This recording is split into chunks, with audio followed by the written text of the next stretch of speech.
안녕하세요. 반갑습니다. 여러분의 자기계발과 성장을 도와드리는 선아원장쌤입니다. 자, 오늘 제가 가지고 나온 책은요, 고단한 삶에서 벗어나 오늘부터 가벼워지는 삶이라는 책입니다. 나는 왜 뒷글 하나도 그냥 지나치지 못하는가 라고 묻고 있네요. 자, 이 책은 기시미 이치로 지음, 장은주 옮김, 하지현 감수, 위즈덤 하우스에서 나온 책입니다. 자, 이 영상 보시기 전에 구독과 좋아요 눌러주시면 감사하겠습니다. 이 책은 제가 단숨에 한 권을 읽었고요.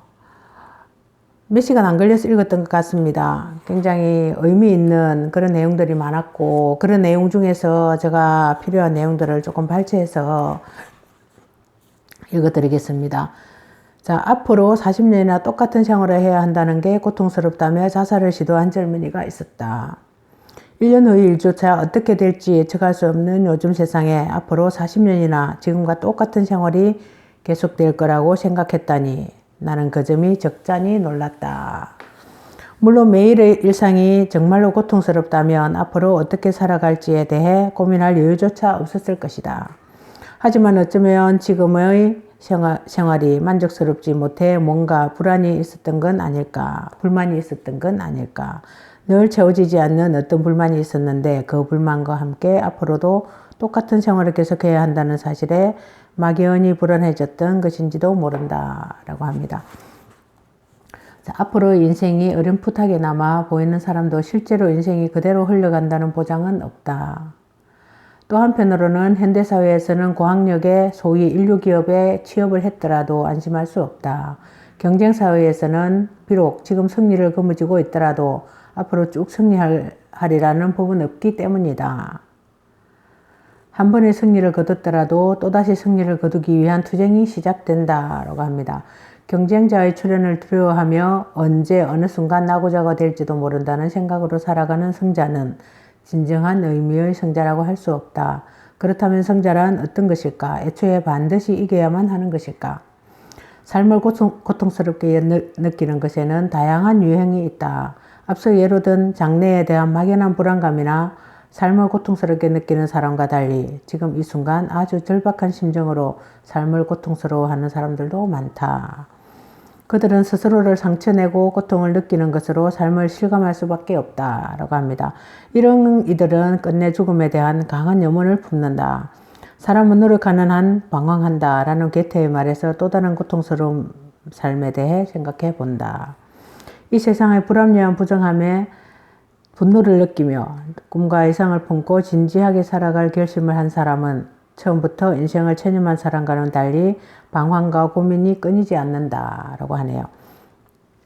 이런 사람들은 위에 예를 든 사람들과는 전혀 다른 의미에서의 삶이 고통스럽다고 느끼며 살아간다. 이들에게 삶은 그 자체로 고통이 될 수밖에 없다. 세상 물정에 밝은 사람은 세상의 부조리함에 맞서려는 이들에게 현실의 냉혹함을 말하고 적당히 살아라, 현실적이 되라며 앞을 가로막는다.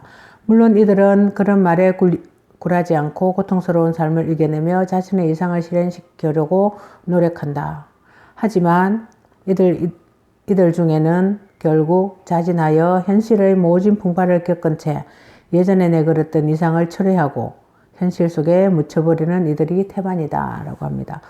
어느 날 한 청년이 찾아왔다. 그는 다른 사람과의 관계를 피하며 10년 이상 집에 틀어박혀 있었다. 아무도 내 인생을 대신 살아주지 않는다는 사실을 깨달았습니다. 앞으로 어떻게 살아가야 좋을지 상담하러 왔습니다. 지금까지 어떤 인생을 살아왔는지가 현재 그리고 앞으로의 인생을 결정하지 않는다. 나는 어떻게 살아가야 좋을지 자신의 문제를 인식하기 시작한 청년과 수차례 이야기를 나누었다고 하네요.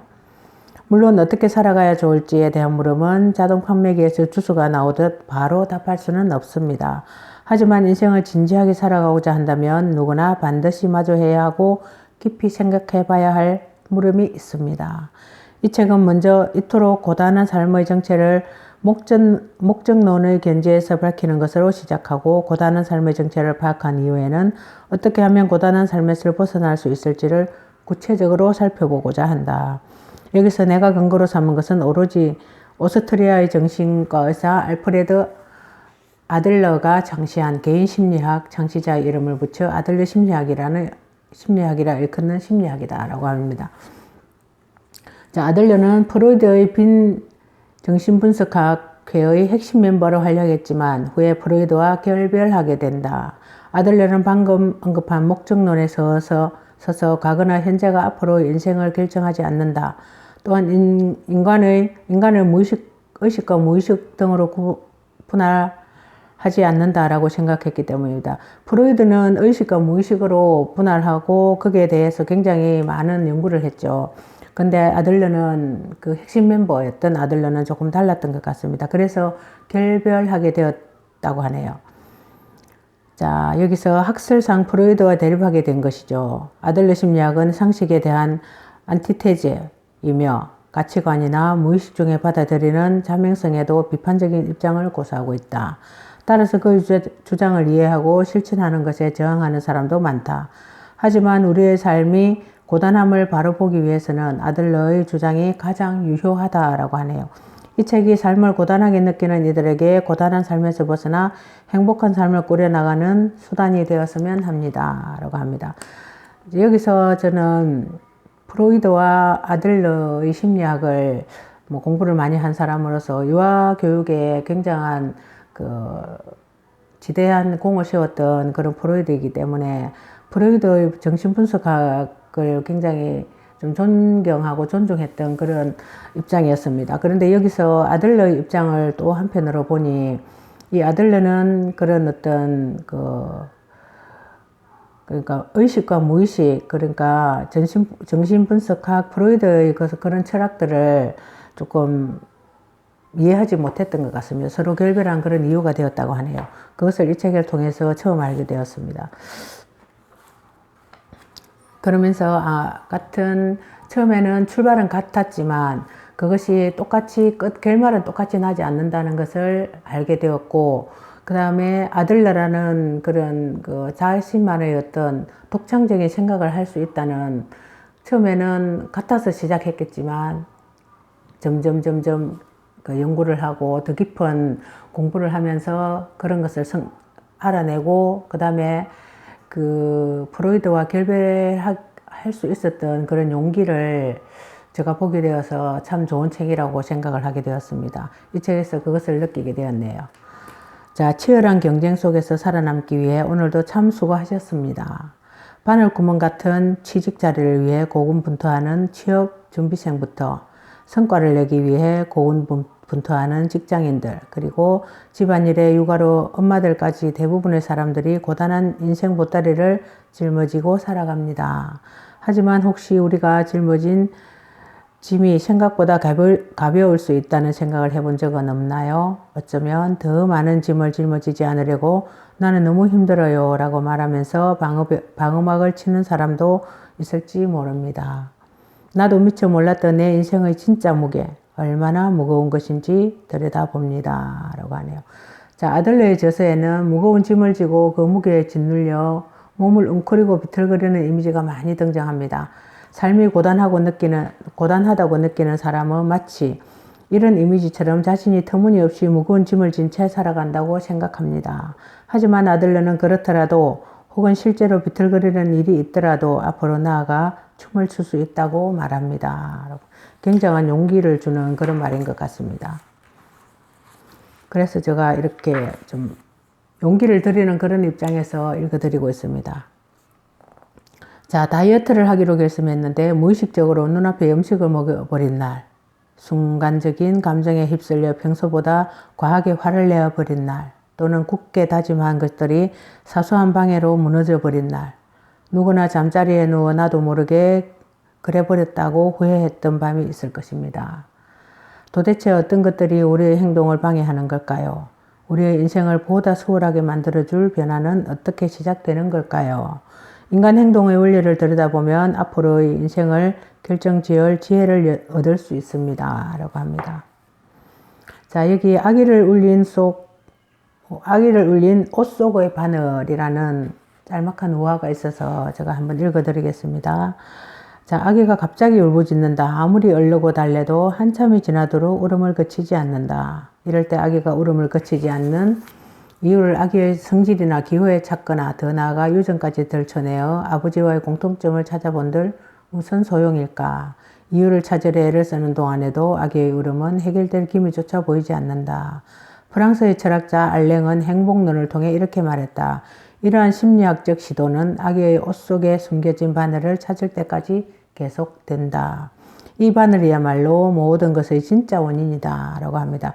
아기의 울음이 바늘 때문이었다면 바늘로 인한 통증은 원인이 되고 울음은 그로 인한 결과가 된다. 이 둘 사이에는 직접적인 인간관계가 있으므로 원인만 제거하면 대부분의 아기는 즉시 울음을 그친다 라고 하네요.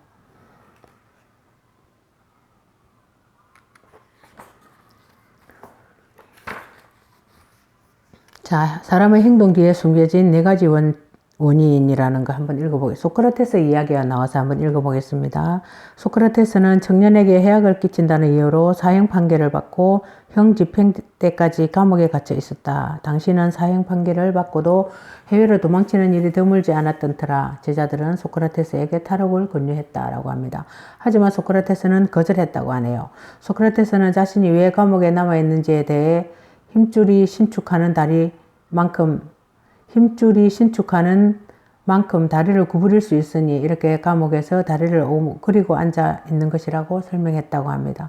이 설명은 그야말로 우리 몸이 물이나 수증기 같은 액체나 기체였으면 감옥이라는 공간에 갇혀 있고 싶어도 갇혀 있을 수 없다고 말하는 것 같아서 자연과학적인 이유에 불과하다. 신체적 조건은 어디까지나 부차원적 원인이어서 그것 없이는 원인으로서 작용할 수 없는 필요 조건이 될지라도 진짜 원인이 될 수는 없다라고 하네요. 때문에 소크라테스는 역시 스스로 이 설명에 만족하지 않았다. 소크라테스의 진짜 원인은 선, 즉 아테나인이 그리고 무엇보다 소크라테스가 감옥에 갇혀 있는 것을 선이라고 판단했다는 것이다. 만약 탈옥을 선이라고 판단했다면 신체 조건을 이유로 들기 전에 당장이라도 도망쳤을 것이다 라고 합니다.